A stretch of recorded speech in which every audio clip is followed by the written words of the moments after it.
Apektado na ng malamig na panahon ang mga palayan.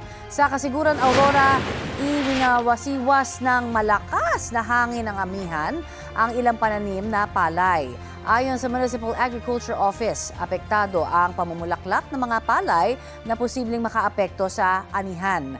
Inaalam na ng LGU kung ilang magsasaka ang apektado. Ngayon pong Martes, patuloy na nakakaapekto sa Aurora at iba pang panig ng Luzon ang amihan. Naitala ang 9.8 degrees Celsius na minimum temperature sa La Trinidad, Benguet. 12.4 degrees Celsius naman sa Baguio City, habang 20.7 degrees Celsius dito sa Quezon City.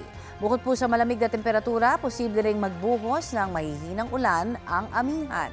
Base sa rainfall forecast ng Metro Weather, may light to moderate rain sa mga susunod na oras sa ilang bahagi ng Cagayan Valley Region, Cordillera, Central Luzon, Quezon Province, Mindoro, Eastern Visayas, Cebu, Northern Mindanao at Davao Region.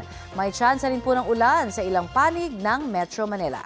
Ayon sa Pag-asa, posible muli ang mga local thunderstorms sa Visayas at Mindanao.